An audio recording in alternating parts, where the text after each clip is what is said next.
Mirëmbrëma dhe mirë se erdhët në Kronos. Ata me dëshmitë e tyre kanë hedhur dritë mbi aleancat dhe konfliktet e grupeve kriminale, të cilat përpara se të fliteshin nuk njiheshin nga spak. Erion Alibej dhe Nureddin Dumani porrofejnë në gjykat dijenin e tyre mbi vrasje dhe krime të tjera që kanë tronditur kryesisht qytetin e Elbasanit dhe interesa që lidhen me këtë zonë. Në aleancë me njëri tjetrin kishin për qëllim ekzekutimin e atyre që masakruan familjarët e Alibejt në atë që njihet si masakra e Bradasheshit. Objektivi kryesor ishte eliminimi i Talo Çelës dhe për këtë financonte Erion Alibej, ndërsa Nureddin Dumani organizonte vrasjet. Talo Çela nuk ishte një objektiv i thjeshtë. Për të arritur tek ai, duheshin vrarë ata që e kishin ndihmuar në ekzekutimin e vëllait të Erion Alibej. Ky i fundit tregoi në gjykatë se së bashku me Dumanin planifikuan vrasjen e disa personave në Durrës, të cilat kishin marrë pjesë në vrasjen e familjarëve të tij. Kjo sipas Dumani do të nxirrte kundërshtarin e tyre në qarkullim, gjë e cila nuk ndodhi, pasi Talo Çela nuk është ekzekutuar edhe sot. Ajo që bën përshtypje në dëshminë e Alibejt është dëshmia e tij për rrugët e trafikut të kokainës dhe personazhet që ai përmend, të cilët në këtë proces s'pa kërkon të janë anashkaloj. Pyetja që ngrihet është nëse Alibej ka hedhur dritë mbi personazhe shqiptar të përmendur më parë si drejtues të linjave të trafikut të kokainës nga Amerika Latine drejt Europës.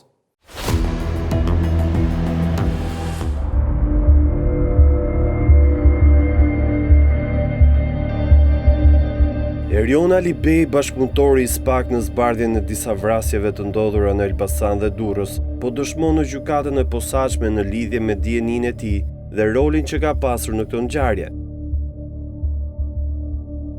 Ai tregoi se pas masakrës së Bradasheshit të vitit 2018, ku u vraj vëllai Endrit Alibej, Xhaxhai Arben Dylgjeri dhe miku i tij turk Erdaj Dyrynaj, u bë prokuror dhe polic. Sipas dëshmisë së tij, ai arriti të faktonte se kush kishin qenë ekzekutuesit dhe porositësit. Këtë dosje ai e kishte vënë në dispozicion prokurorisë dhe policisë së Elbasanit, të cilat sipas tij nuk po e zbardhin ngjarjen, pasi ishin të ndikuara dhe të kapura nga porositësi. Por dukshëm që pas dokumentimit të këtyre ngjarjeve dhe vrasjeve dhe mungesës së reagimit nga ana e institucioneve, Erion Alibej kishte një plan tjetër. Eliminimin e tyre dhe objektivi kryesor ishte Talo Çela. Për këtë atij duhej një aleat dhe Nureddin Dumani, në dijeni të atentatit ndaj familjarëve të Erion Alibejt, i kërkon atij takim. Pjesëmarrës në atentatin e familjarëve të tij kishte qenë dhe dashnor Dumani, vëllai i Nureddinit, gjë e cila anashkalohet për shkak të qëllimit madhor. Urrejtja e përbashkët për Talo Çelën i bëri bashk, pasi Nureddin Dumani kishte marrë vesh se Erion Alibej ofronte 100.000 euro për ta vrarë dhe 200.000 nëse ja sillnin të gjallë. Alibej shpjegoi në dëshmi se kishte regjistruar bisedën me Dumanin prej gati 3 orësh, por që nuk e dispononte më audio. Në këtë takim ata bien dakord që të nisin sulmin dhe i pari që duhej të eliminojë ishte Dorian Shkoza, lidhje e ngushtë e Talo Çelës. Vrasja e tij kishte për qëllim që të nxirrte nga vendi ku fshihej objektivin kryesor. Nureddin Dumani do të paguajë për ekzekutimin 100.000 euro dhe kështu ndodh. Dorian Shkoza vritet dhe bashkë me të edhe Angelo Avdia në servisin ku punonin të dy. Por Talo Çela nuk dukej gjëkundit dhe në bazë të informacioneve që Erion Alibej dhe Nureddin Dumani kishin mbledhur, ai fshihej në Durrës në shtëpinë e Besmir Axhis, ky i fundit pjesëmarrës në vrasjen e familjarëve të tij. Për këtë arsye organizohet atentati i radhës ku objektivi ishin Besmir Axhia dhe Altin Doci. Konfirmohet se ata janë në një makinë, e cila ishte identifikuar prej tyre dhe po udhëtonte nga zona e spitalës drejt tregut të makinave në Durrës. Të vrarë në këtë ngjarje mbetën vëllezërit Besmir dhe Viktor Axhia, ky i fundit dëm kolateral në këtë histori, pasi nuk kishte lidhje me vrasjet e ndodhura ndaj familjarëve të Erion Alibej. Ndërsa Altin Doci sipas tij kishte zbritur nga makina disa minuta para se të ndodhte masakra. Pavarësisht kësaj, eliminimi i Ndocit ishte një punë që duhej kryer dhe për të Nureddin Tumani organizohet për ta vrarë ditën e varrimit të vëllezërve Axhia. Edhe në këtë rast ata dështojnë me planin për shkak se objektivi i tyre nuk mori pjesë në ceremoni. Megjithatë nuk punonte vetëm Erion Alibej, pasi dhe kundërshtarët e tij bënin të njëjtën gjë. Ata nuk linin moment dhe formë për ta ekzekutuar. Erion Alibej ishte rreziku më i madh i tyre. Lajmi se Talo Çela kërkoi gjallë apo i vdekur kishte marrë dhënë dhe ishte shpërndarë në të gjithë Shqipërinë. Personazhe të njohur të botës së krimit ofroheshin tek Erion Alibej me informacione, por jo çdo herë qëllimi ishte i mirë. Ai tregon një episod ku është takuar me Gent Stafilin dhe Dorian Dulin, të cilët kanë shkuar në shtëpinë e tij në Elbasan për t'i treguar se Talo Çela ishte në Shkodër dhe po ndihmoi nga dy mirëditor, të cilët i kishte sjell Kamer Meja. Ky i fundit nga Elbasani dhe person të cilin Erion Alibej e akuzon si një nga përgjegjësit për atë që i ndodhi familjarëve të tij. Por Erion Alibej kishte arritur në konkluzion, në bazë të verifikimeve të bëra, se Gent Stafili dhe Dorian Duli kërkonin ta nxirrnin nga shtëpia me qëllim për ta vrarë.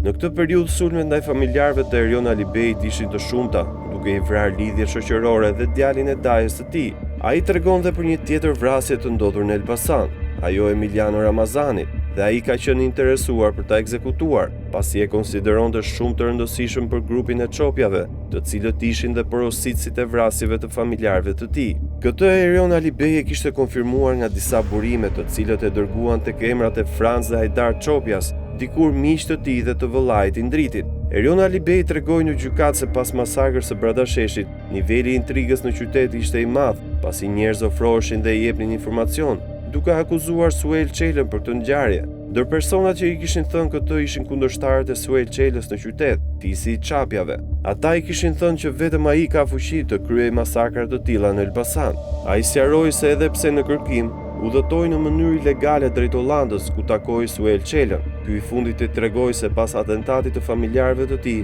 fshihen vëllezërit Franz dhe Hajdar Çopja, dhe motivi i saj është humbja një sasie prej 50 kg kokainë. Por në gjykatë Erion Alibej tha se ky motiv nuk e ka bindur asnjëherë, pasi ai dhe vëllai i tij nuk e kishin problem as për 500 kg dhe jo për 50 kg kokainë. Alibej u shpreh se Suel Çela nuk ka lidhje direkte me vrasjen e familjarëve të tij, por indirekt po, për shkak të ndikimit të madh që ai ka në Elbasan dhe atë çfarë ndodh aty. Erion Alibej lë të kuptohet se motivi i vërtetë është diçka tjetër që ka të bëjë me aktivitetin e të vëllait dhe të tij në fushën e trafikut të kokainës. Për shkak të suksesit në këtë biznes, ata tashmë konsideroheshin rrezik për grupe të tjera dhe veçanërisht grupin e Çopjave. Këtë Erion Alibej kishte konfirmuar dhe nga një burim tjetër, Ardian Çollaku, i cili ishte syri dhe veshi i tij në grupin kundërshtar. Kundrejt parave ai kishte rënë dakord ta ndihmonte me informacion se çfarë ndodhte në grupin e vëllezërve Çopja. Ai tregon se Çollaku kishte pyetur Mikael Kamamin, një nga organizatorët e masakrës, se pse e kishin nisur këtë punë. Ai ishte përgjigjur se i ndriti ka qenë i tmerrshëm dhe i paparë në punën e trafikut të kokainës, dhe për këtë arsye ishte një rrezik shumë i madh. Gjatë qëndrimit të tij në Hollandë, Erion Alibej tregon se u ndesh në rrugë me një riun e afërt të vëllezërve Çopja, i cili kishte bërë disa veprime, të cilat e bën të dyshojnë se ata ishin personat që fshiheshin pas tragjedisë që i kishte ndodhur. Ai tregoi se pas kësaj u kthye në Shqipëri, pasi qëndrimi atje përbënte rrezik për të dhe Elbasani ishte një vend më i sigurt në atë moment. Pas kthimit në vendin ton, ai fillon të mbledhë informacion mbi personat që organizuan vrasjen e të vëllait dhe kupton se grupi është më i madh se vëllezërit Çopja.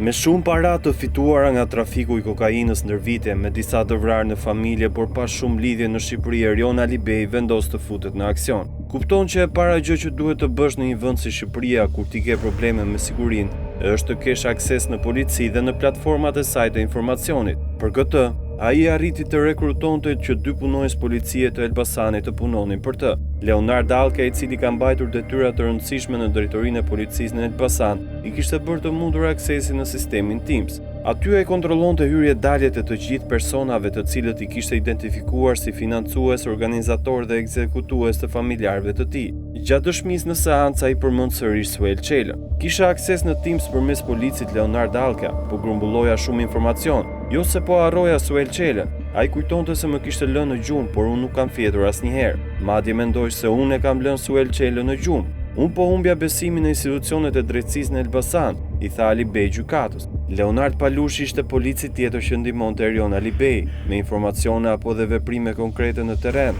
me qëllim identifikimin e vendodhjes së objektivave të tij. Pas krijimit të këtij database me informacion, Alibej tregon se kishte njoftuar prokurorinë dhe policinë e Elbasanit për personat që I kishin vrarë familjarët, nga porosici deri tek ekzekutorët. Por sipas tij këto institucione nuk kishin ndërmend të zbardhin ngjarjet dhe këtë ai e lidh edhe me ndrimin e drejtorit të policisë së Elbasanit. Ai dyshon se ky zëvendësim ka ndodhur pasi Abedin Mama, person që dyshohet se ka fshehur dhe ndihmuar Talo Qelën, ka takuar ish drejtorin e policisë së shtetit Ardi Veliun dhe Tonin Vocajn, drejtorin e policisë kriminale në atë kohë. Mësoj se Abedin Mama ka bërë një takim në Elbasan me Ardi Veliun dhe Tonin Vocajn. Kjo mund përputh edhe me ndrimin e drejtorëve, rrëfeu Alibej. Ai vazhdoi me dëshminë e tij duke treguar se ka takuar dhe prokurorin Ridvan Suka, të cilit I ka vënë në dispozicion të gjithë informacionin që kishte arritur të grumbullonte, kjo bazuar në të dhëna zyrtare, të cilat ai mblidhte me ndihmën e 2 policëve të cilët punonin për të. Por jo vetëm kjo, ai kishte arritur që Nureddin Dumani, ish miku I ngushtë I Talo Qelës, të punonte për të. Nëpërmjet tij ai kishte arritur të kuptonte se si funksiononte grupi I tij, personat që bënin pjesë në të dhe ata që e ndihmonin. Ndërsa për porosicit e këtyre vrasjeve vëllezëri Çopja, ai kishte informacion të mjaftueshëm vetë, duke qenë se dikur ata kishin pasur miqësi të mirë mes tyre, njihte rrugët e tyre të trafikut të kokainës, personat e kontaktit të tyre në Europë dhe kudo tjetër, si dhe ata që e ndihmonin në Shqipëri. Me shtetin që nuk vepronte dhe pse sipas Erion Alibejit provat ishin aty, pasi kishte hetuar vetë, vendos të sulmoj me ndihmën e Nureddin Dumanit. 2 gjëra nuk mungonin për të nisur këtë sak vrasjesh, parat dhe urrëtia për Talo Qelën. Nga mënyra se si tregon ngjarjet që e kthyen Elbasanin në një qytet të kontrolluar nga bandat, Erion Alibej dukshëm ka informacion se çfarë ka sjell këtë. Lufta për kontrollin e linjave të trafikut të kokainës në Europë ka bërë që viktimat më të mëdha të numërohen në Shqipëri. Her pas here Alibej tregon në dëshminë e tij informacione shumë të rëndësishme për mënyrën se si funksionojnë grupet shqiptare të narkotrafikut, por në moment kur ai fillon të flasë dhe tregon për këtë fenomen, ndërpritet nga prokuroria. Ndoshta për shkak se ai mund të ketë folur në një hetim tjetër që ka në fokus trafikun e kokainës. Por një gjë është e sigurt, nëse Erion Alibej, si I penduar I drejtësisë, ka folur edhe për trafikun e kokainës, grupet shqiptare me aktivitet kryesisht në Holland, Belgjik dhe Angli duhet të friksohen. Erion Alibej, si dëshmitar, ka shfaqur interes dhe për një prokurori tjetër si ajo belge, e cila është shumë e interesuar mbi atë që ai di në raport me trafikun e kokainës nga ky vend dhe rolin që kanë grupet shqiptare atje. Erion Alibej ka qenë një lojtar I rëndësishëm në trafik, duke e kthyer atë në një minier informacioni edhe për grupe të nacionaliteteve të tjera, pasi shqiptarët atje janë vetëm një pjesë e vogël e tortës së madhe të miliardave që vijnë nga trafiku I kokainës.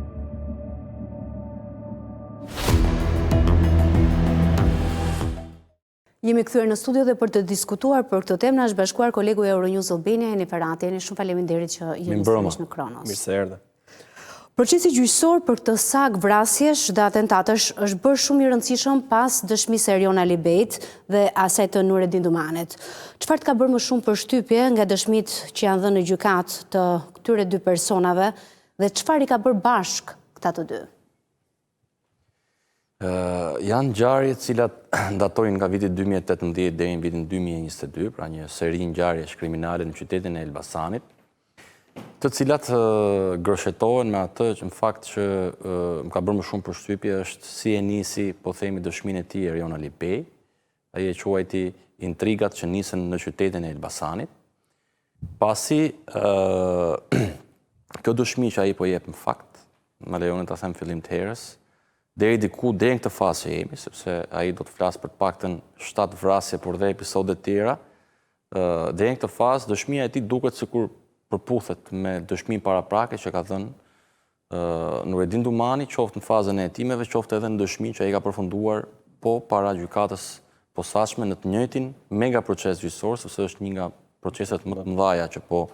zhvillohet në gjykatën e posaçme, por edhe në historinë e postdemokracisë në Shqipëri, qoftë për masa e personave që akuzohen, numri I ngjarjeve e tjerë, me radhë. Erion Alibej po kujdeset në fakt që të përçoj tek opinioni publik, por edhe tek trupi gjykues, që ai në këtë histori ka qenë i detyruar të futet. Pse them që po përpiqet? Sepse në dëshminë e tij ai e ka nisur duke treguar që në një lloj mënyre ka qenë i detyruar të nisë hakmarrjen ndaj personave që i vran vëllain, të afërmit të tij tjetër Arben Dylgjeri, në atë çka quhet edhe gjeneza e kësaj mega situate kriminale në qytetin e Elbasanit, masakra e Bradasheshit, sepse ai nuk gjeti mbështetjen e autoriteteve. Pra, u detyrua që të bëj vetë rolin e prokurorit, u detyrua të bëj vetë rolin e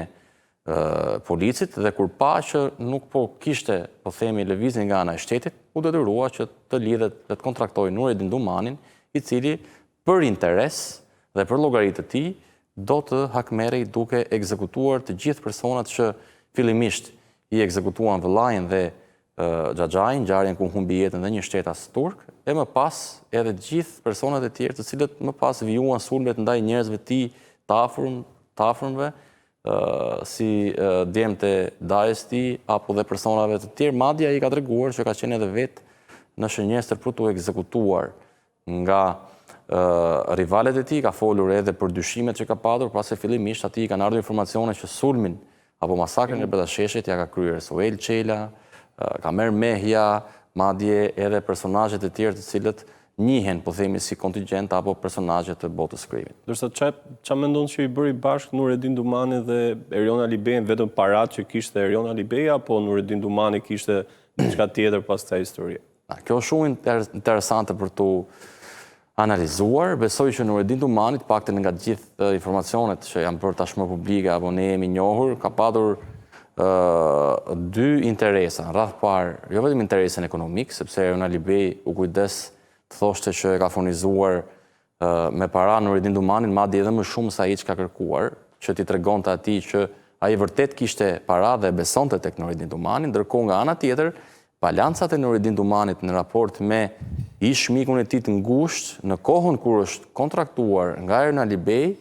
Talo Çela nuk ishte më miku i tij i ngushtë, por ishte një armik i përbetuar, sepse kishin ndodhur disa konflikte, qoftë për pazare apo për mënyrën se si po merreshin punët, sepse si Nureddin Dumani, si Talo Çela janë dy personazhe të cilët besoj që vlen të analizohen edhe në atë që ne e quajmë tregun e vrasjeve me pagesë, çfarë personaliteti kishin dhe se si operonin. Pra ishin individ të cilët mjafton të kishe para dhe ata mund të bënin punë për ty, duke mos ruajtur, po themi, një krah apo një anë të një organizate kriminale. Grupe kundërshtar kontraktonin këta njëjtit persona për të vrarë njëri tjetrin. Pa, kjo është ajo që nuk shkon në gjithë këtë histori, por që nga ana tyre më pas ajo është fryzuar sepse kanë marrë para, edhe pse ndoshta punë caktuar për para që mund të kenë marrë nuk mund t'i kenë kryer. Di pse e bëj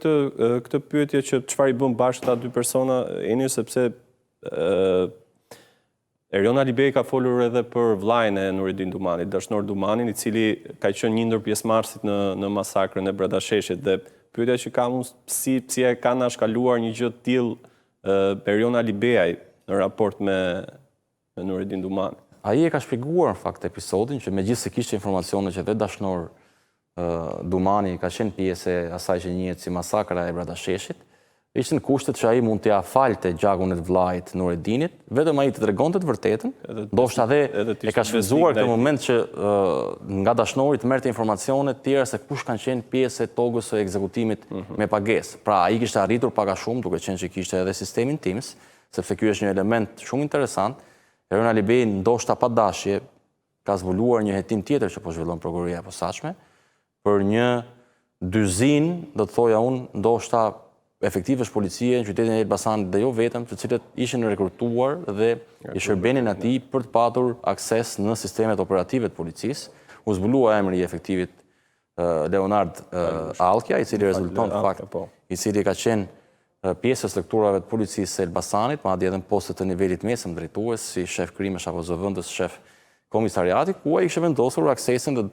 e sistemit TIMS, jo në mënyrë praktike, pra ja ku e ke sistemin TIMS, po për çdo pyetje që ai i adresonte,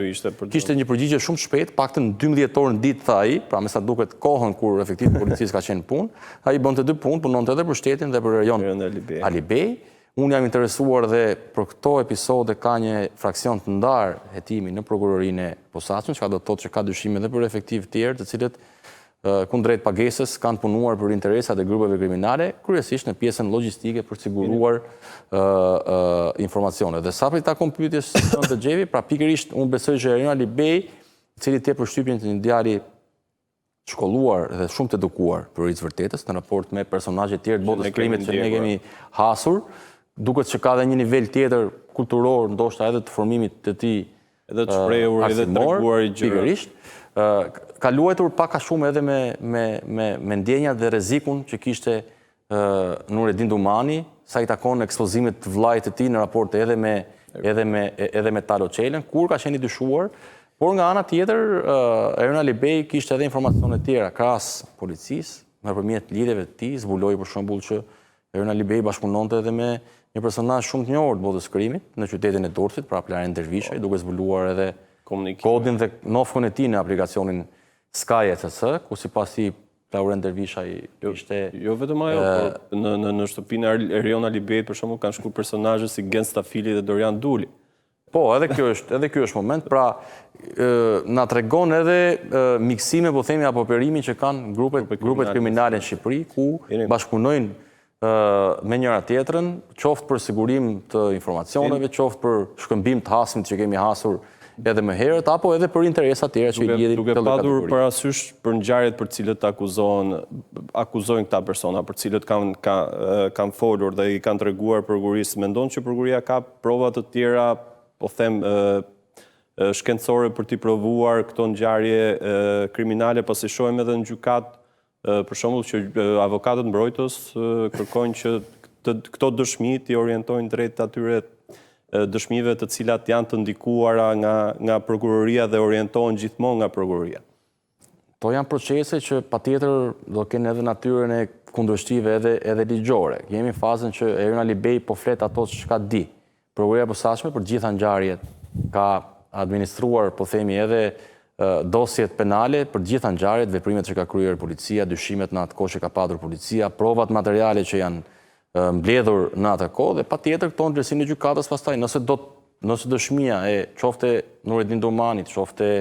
Erion Alibejt, qofte Skerdi Tases, është një tjetër bashkëpunëtor i drejtësisë që do të jetë radha e tij pas Erion Alibejt që do të dëshmojë, megjithëse është e çuditshme fakt që Skerdi Taset pak të marrë sa dim vetëm për një ngjarje kriminale nga disa ngjarje të cilat janë objekti i këtij shqyrtimi gjyqësor, është treguar bashkëpunues të jepet statusi i bashkëpunëtorit të drejtësisë, megjithatë ky është një debat tjetër, dhe po thoja që në elbersimin e gjykatës më pas, në rast se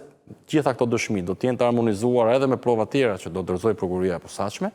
do të vlerësohen nga gjykata nëse janë reale apo jo. Por unë ndaj thash që dëshmit para gjykatës deri në këto momente, deri në këtë fazë, sepse ndoshta dëshmia e Erion Alibejt do të marrë më shumë kohë, do duhen disa seanca gjyqësore maraton që të ezaurohet, duket sikur kanë një përputhje. Megjithëse avokatët në drejtën e tyre kanë pretendime që ndoshta Erion Alibej po flet më tepër se ç'i takon apo për raste apo ngjarje kriminale në qytetin e Elbasanit, siç është për shembull plagosja e Kei Pikut, që nuk janë objekti i shqyrtimit gjyqësor, por janë objekti një tjetër shqyrtimi gjyqësor për një tjetër organizatë kriminale që po hetohet dhe do të gjykohet në prokurorinë dhe gjykatën e posaçme. Por është mjaft interesante dëshmia e tij për të kuptuar edhe se si funksionojnë në Shqipëri, po themi, grupet kriminale, dhe se si mjafton që të kesh topa me euro dhe ti mund të sigurosh çdo lloj informacioni dhe mund të rekrutosh edhe punonjës policie apo edhe prokurorie dhe gjykate, siç na ka rezultuar në dosjet tjera penale të SPAK. Për të ardhur te ngjarjet konkrete për të cilët ata akuzohen, si janë planifikuar dhe si janë ekzekutuar më pas vrasjet, si janë gjetur dhe rekrutuar personat e tjerë nga Nureddin Dumani dhe Erion Alibej? Erion Alibej, duke qenë që kishte tashmë mjaftueshëm të dhëna që grupi kriminal i cili po i sulmonte familjarët ishte interesuar për të eliminuar fizikisht edhe vetë atë, nuk dilte më nga banesa. Pra ai ka treguar që edhe në disa raste kur ishte dashur të dalë nga banesa për të verifikuar disa informacione që i vinin, kamufloi si një pizzaiol apo nga këto djemë që shpërndajnë pizza me motor. Ka rezultuar efikase, pasi askush nuk e ka menduar që një individ i tij, po themi, me atë që ka përfaqësonte mund dilte në qytet. Kështu madje edhe në prokurori një herë kur është thirrur për një ngjarje kriminale ka shkuar në këtë lloj forme dhe ai ka gjetur rrugën që duke kontaktuar Nureddin Dumanin, duke e furnizuar me para, duke e furnizuar me armë, duke i dhënë një aparat të enkriptuar Sky etc. Të gjitha punët e tij ja kryente Nureddin Dumani, ku ky i fundit më pas kontraktonte persona të tjerë për të kryer vrasjet. Del në skenë roli i çunave nga fushkruja që Nureddin Dumani i ka kontraktuar për të kryer vrasje me pagesë për llogari pikërisht të Erion Alibeit. Janë të akuzuarit në këtë proces edhe në sallën e gjyqit, të cilët kanë dhe ata kundërshtit e veta absolutisht në raport me mënyrën se si sipas tyre Nureddin Dumani i ka implikuar në këto ngjarje, e kanë akuzuar Nureddin Dumanin edhe për sajesa, për fakte penale të cilat nuk qëndrojnë, dhe Erion Alibei duke padur Nureddin Dumanin, një ndër emrat më potencial të kohës në fakt, me lidhje të shumta që rezulton, edhe me akses, edhe me individ që kishin informacione apo kishin akses edhe në radhat e policisë, në një episod për shembull, cilin Erion Alibei e ka treguar, mbasi kryet ekzekutimi i vrasjes së vëllezërve Viktor dhe Besmir Haxhia. Viktor Haxhia në rezulton një vëllezërve që të jetë një viktim kolaterale, sepse nuk ka qenë në plan për të ekzekutuar. Besmiri i vllai i tij po, sepse Erion Alibei kishte arritur tashmë të kishte të dhëna që ai kishte qenë pjesë e masakrës së Bradasheshit, një nga antarët e togës që ekzekutuan 3 persona, ndërkohë që kishin marrë pjesë edhe në ngjarje tjera kriminale në dëm të familjarëve të tij, por kërkoi koka e Altin Docit. Altin Doci fatmirësisht ka shpëtuar sepse atë ditë ka zbritur nga automjeti. Nuk ndalet me këto plani, kanë menduar që Altin Docin ta ekzekutojnë edhe pas 2 ditësh kur do të bëhet ceremonia martore e vëllezërve Haxhia, por Altin Doci me sa duket ka nuhatur një rrezik dhe nuk ka shkuar në këtë varim, ndërkohë që nga ana tjetër kjo vrasje rezulton që të jetë kryer nga Nureddin Dumani, Klevis Salla, por dhe kusho Enrik Hoxhaj, i cili fillimisht fitoi statusin e bashkëpunëtorit drejtësisë, por më pas ju hoq ky status, sepse sipas prokurorisë posaçme nuk u tregua i sinqert me të gjitha ngjarjet kriminale që ju kërkua të rrëfej, dhe kjo ngjarje është kryer nga ana e këtyre të fundit të veshur dhe të kamufluar me uniformat ngjashme të policisë, më të zakonshme të kohës. Në atë kohë zhvilloi operacioni Forca e Ligjit, ku e skeduan individet me rekorde kriminale për të deklaruar pasurinë. Erion Alibei ka deklaruar që i ka pajisur pranë Nureddin Dumanin jo vetëm me makinën me cilën u krye vrasja e 2 fisht, me 2 kalashnikov dhe një pistolet, me 150.000 euro, por edhe me jelek, kapele, syze dhe kambale të ngjashme me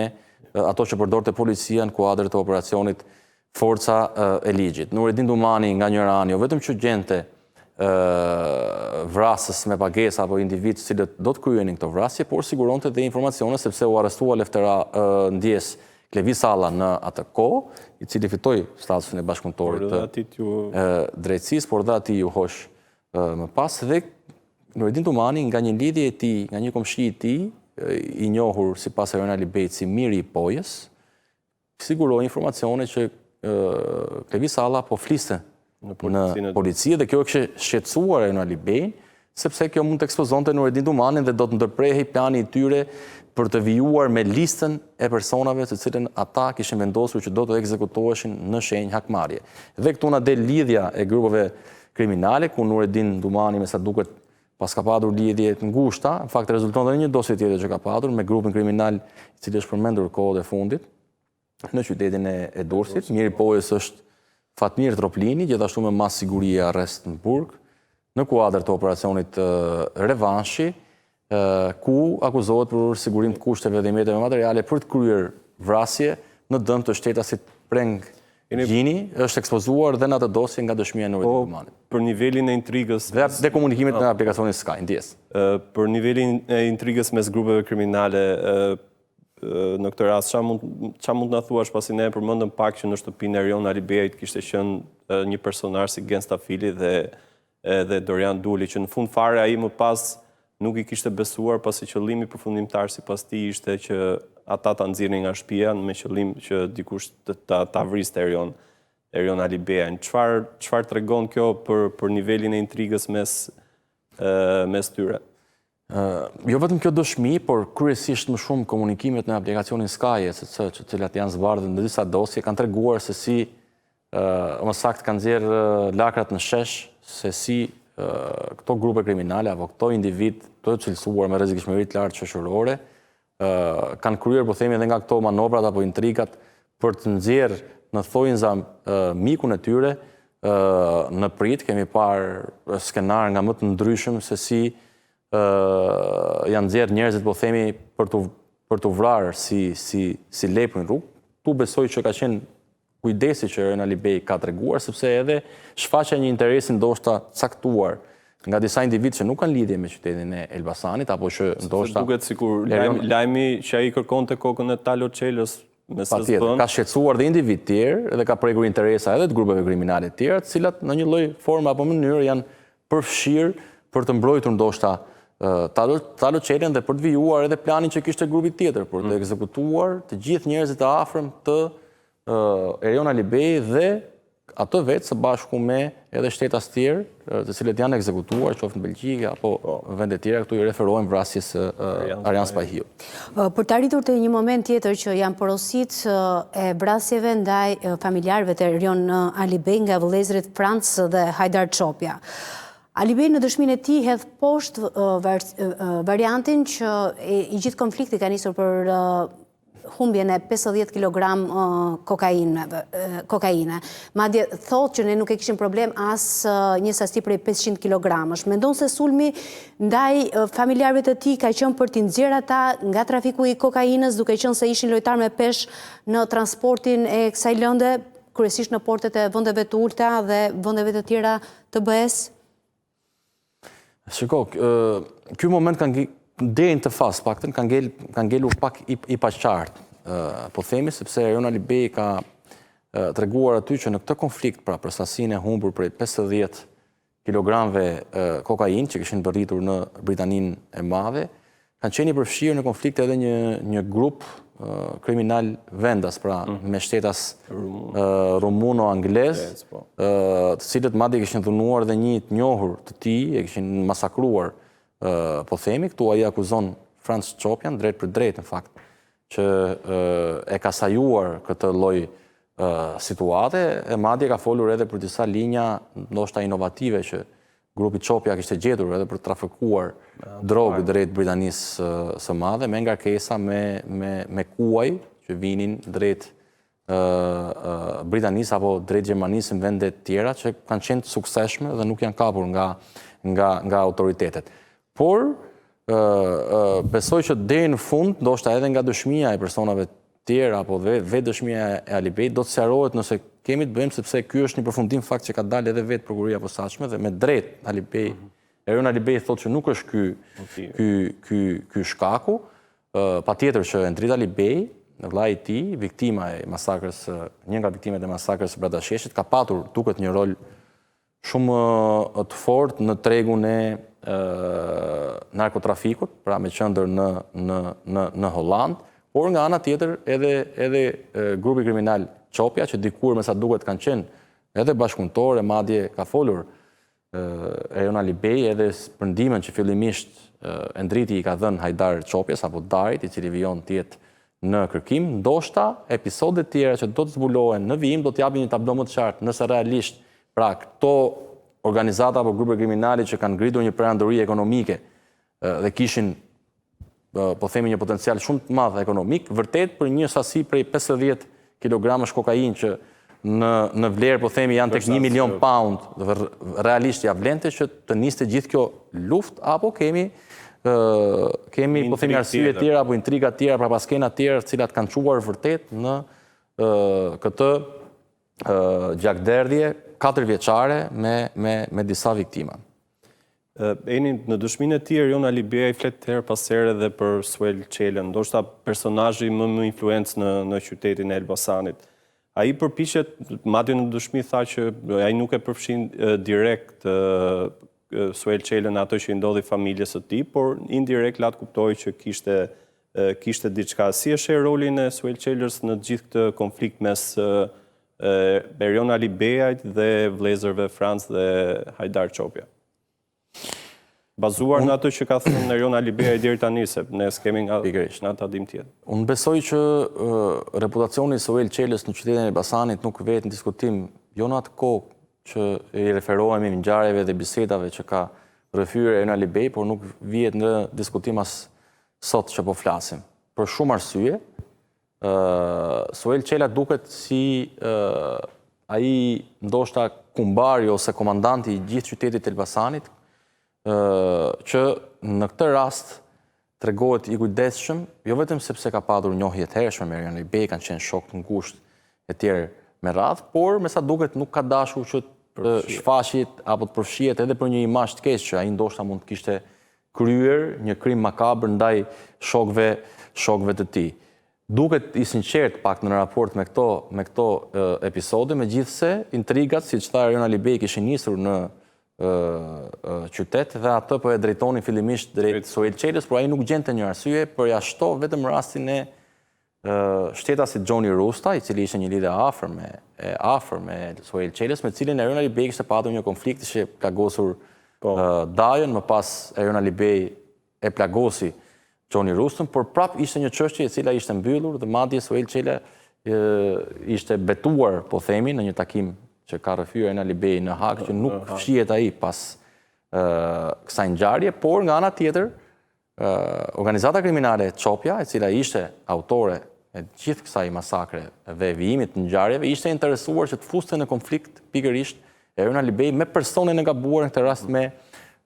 Soel Qelën, Kamer Menjan apo persona të tjerë të cilët njihen në qytetin e Elbasanit. Për shkak të asaj që dini edhe nga ngjarjet e ndodhura së fundi mbi trafikun e kokainës kryesisht në Europë, mendoni që dëshmia e Erion Alibejt mund të përbëjë interes për të zbuluar lidhje të tjera dhe grupe të tjera kriminale për prokurorinë e posaçme, pra që ka folur edhe për këtë linjë trafiku Erion Alibej përpara prokurorit? Sepse nga mënyra se si, për ta plotësuar atë që tha Ola, por nga mënyra se si ai tregon duket që ka informacion mbi atë çfarë ndodh në trafikun e kokainës në Holland, Belgjik, por edhe në Britaninë e Madhe. Duhet kemi parasysh që paktën për këtë objekt të shqyrtimit gjyqësor që ai po ofertohet apo po zhvillohet ky mega proces, nuk kemi akuza, po themi, për trafik ndërkombëtar të lëndëve narkotike. Pas çka sa ai ka dhënë indicje, po themi, ose mund të ketë dhënë prova konkrete, qoftë të emrave të personave të cilët janë të implikuar, nuk e di dhe nuk dua ta them nëse prokuroria e posaçme i ka vlerësuar këto në raport për të krijuar një tjetër dosje penale, patjetër që bashkëpunëtor drejtësie të këtij niveli, që realisht kanë dhënë indicie apo kanë dhënë prova që kanë patur akses apo informacione. Erion Alibej është e verifikuar me kollaj që ai thotë që unë kam qenë në Holland, kam qenë në Britani apo në Bruksel dhe kam parë se si zhvillohet trafiku ndërkombëtar i lëndëve narkotike. Madje flet edhe me emra konkret, emra të cilat neve në këtë moment kam përshtypjen nuk na thon asgjë. Në këtë dimension, po themi, ai patjetër që mund të jetë një gur i çmuar për prokurorinë e posaçme për zhvilluar hetime të tjera krahas këtij procesi, pra të veçuar nga ky proces dhe për të zbuluar patjetër linjat fuqishme të narkotrafikut, të cilat nuk janë ekspozuar deri më tani ose janë fuqizuar pas gjithë këtyre ndollive ku, po themi, një grup kriminal i Elbasanit, siç ishte vllai i Erion Alibejt apo dhe vetë ky i fundit i cili u mor me drogë sepse donte të lante borxhet e vllait, paktën si pretendon, ra nga tregu, organizata Çopja, po themi, është e gjymtuar deri diku për shkak të problemeve serioze që ka me drejtësinë në Shqipëri, ndoshta kanë lulëzuar grupe tjera kriminale, individ tjerë, qoftë jo vetëm nga qyteti i Elbasanit, por edhe nga zona tjera të cilat operojnë brenda dhe jashtë vendit. Eni, duke qenë që ti e ke ndjekur këtë proces gjyqësor deri tani, e ke ndjekur edhe dëshminë e Nureddin Dumanit fillimisht edhe të Erion Alibejt, në historinë e të penduarve dhe bashkëpunëtorëve të drejtësisë, ku do t'i vendosje këta dy personazhe? Janë më të vlefshmit që ka pasur ndonjëherë prokuroria shqiptare dhe për ta vazhduar më pak pyetjen, mendon që dëshmia më e vlefshme është ajo e Nureddin Dumanit apo e Erion Alibejt? Pyetje pak e vështirë këtë Xhevi, po. Po e nis nga kjo e fundit, besoj që dëshmia më e rëndësishme, besoj është e Nureddin Dumani. Në raport me atë çfarë ka në raport me ngjarjet konkrete. Pikërisht, sepse Eriona Libej, do apo nuk do, është edhe natyrshme, në disa raste mund të jetë emocional, duke qenë që në këtë rast është viktim, po themi, e veprave penale dhe i ka hyrë një rrugë për arsyet e tij, për akmarrje, për të vendosur drejtësinë vend kur nuk gjetet drejtësi nga shteti, quajeni ju si duash. Ndërsa Nureddin Dumani është një personazh i cili në këtë histori nuk është, po themi, që mund të jetë emocional. Ai rrëfen realitetin shqiptar. Mund të jetë i natëshor për shkak? Po ja, këtu do dilja unë. Mbetet për të parë nëse Nureddin Dumani është realist në të 100% të gjërave që ai thot, apo fshen Nureddin Dumani episode të tjera kriminale, apo mbron Nureddin Dumani emrat të tjerë të botës së krimit, të cilët ai mund t'i ketë hasur, por nuk do që t'i implikoj për arsye të tjera. Këto mbeten pikpyetje që i takojnë prokurorisë posaçme, sepse nga ana tjetër, ligji, po themi, apo dispozita ligjore për bashkëpunëtorët e drejtësisë e ka të përcaktuar qartë që nëse në një ai mund të ketë treguar 1000 të vërteta, por nëse në një rast të vetëm ai nuk ka treguar një të vërtetë, marrëveshja duhet prishet. Por jemi në kushtet që mund të prisim një marrëveshje me një bashkëpunëtor drejtësie ku e gjithë çështja mbahet pikërisht vetëm nga ky bashkëpunëtor drejtësie si kolona më kryesore e kësaj dosje penale. Dhe ne kemi parë dhe dëshmitar tjetër, bashkëpunëtor tjetër drejtësie që për izë vërtetës duket sikur janë shtuar realisht në fakt kohët e fundit. Sikur ka një lloj inflacioni. Jo, është një teknikë që po ndiqet nga prokuroria e posaçme. Kam ndjekur për shembull rastet më të fundit është Artan Tafani, i cili na rezulton si njeriu më i afërm i Laert Axhiut për një periudhë kohore për 17 ngjarje kriminale që kanë ndodhur paka shumë në të njëjtën kohë në Shqipëri. Kemi padur Amarillo Nikolin, po ashtu që ka treguar një episod ku do të vritej një personazh i rëndësishëm në qytetin e Vlorës nga një grup kriminal. Dhe po thoja që Nureddin Dumani absolutisht është letësoj në raport me këtë objekt penal. Në raport, po themi, me këtë objekt penal edhe me këto ngjarjet e qytetit të Elbasanit. Më pas, në të kaluarën ka padur edhe dëshmitar shumë të rëndësishëm drejtësie që kanë zbardhur jetën e ngjarjes. Kur është pak më makro këtë historinë mes të dyve, po them, sepse Eriona Libej ka ngjallur interesin edhe një prokurorie shumë serioze siç është ajo belge në raport me atë që ai di. Po, Eriona Libej ka ngjallur interes për Belgjikën, Nureddin Dumani ka ngjallur interes për prokurorët italian. Kështu që ata janë personazhe që me sa duket kanë edhe lidhje transnacionale, pra nuk qëndrojnë vetëm në Shqipëri. E thash, Eriona Libej deri diku mund të jetë emocional, përjashto ato karakteristika që i tham, pra që ka një nivel tjetër me sa duket në raport me këto bashkëpunëtorë tjerë drejtësie që përmendëm deri më tani, dhe nga ana tjetër ezaurimi total i dëshmisë tij, ndoshta edhe për ngjarje të tjera kriminale që ai do të rrëfej në seancat në vijim, mund të tregojë, pra siç thash më herët, shqetësimi që ai tha nëse kishe para, pra edhe në rastin e efektivitetet policisë të ekspozuar. Leonard Palushi, i cili është dënuar për korrupsion, pra ky i fundit punonte për llogaritë e Eriona Libej, u korruptua me një automjet, paktën kaq ka arritur të verifikojë prokuroria e posaçme, u dënua për korrupsion pasiv. Dëshmia e radhës mund të na tregojë se si Eriona Libej, edhe pse ishte ingujuar brenda 4 mureve, arrinte të kishte një akses në sistemet e policisë, të gjente vrasës me pagesë, të organizoj, i thonë të policisë dhe prokurorisë. Këto janë individet cilët më kanë vrarë familjarë, ndërkohë që këto individet dhe prokuroria ka shumë element cilët kërcasin në gjithë këtë histori dhe aq më tepër, përpas është një episod tjetër që unë nuk arrit ta kuptoj, që Eriona Libej ishte në kërkim, u thirr ishte në kërkim për plagosjen e rëndë të shtetasit Gjoni Rusta, ky i fundit nuk ndron jetë, i ndjeri aktualisht, dhe ai thirret në polici, jep një deponim, pra i thot zyrtarëve më të lartë vendor policisë dhe drejtorisë përgjithshme që këto janë vrasje të pagesë, të cilët më kanë vrarë familjen, por kishte bërë një deal që ai nuk do të ndalojë për shkak të situatave ku gjendej, pra që do të varroste familjarët, por edhe që duhet të kujdesej për familjen. Ndërkohë që nga ana tjetër ishte një person në kërkim. Megjithatë ai më vonë ka treguar që u vedorzuan polici, qëndroi pak kohë para burgim, shkojmë pas në arrest shtëpie, ku dhe në arrest shtëpie, pra një person në një masë sigurie, ai vionte të thurte planet që kishte, krijoi kontakte edhe në paraburgim, kishte akses për të komunikuar me lidhjet e tij për të vijuar planin që lista prej paktën 10 personash deri tani, po kam frikë që lista ka qenë pak më e gjatë, do të ekzekutoheshin kundrejt qindra mijëra eurove që Nureddin Dumani i merrte, një pjesën bante për vete, pjesën tjetër ja jepte personave që përfshin të vrasje. Bëhet fjalë për 5 ose 6 vrasje, kështu që Nureddin Dumani në dëshmi ka thënë që merrja 100.000 euro për vrasje, kështu që bëhet fjalë për goxha para. Jeni shumë faleminderit për mundësinë e bashkëbisedimit. Faleminderit, kënaqësi. Ky ishte Kronos edhe për këtë javë, ne do të shihemi sërish të mërkurën që vjen këtu në MCN Televizion. Natën e mirë.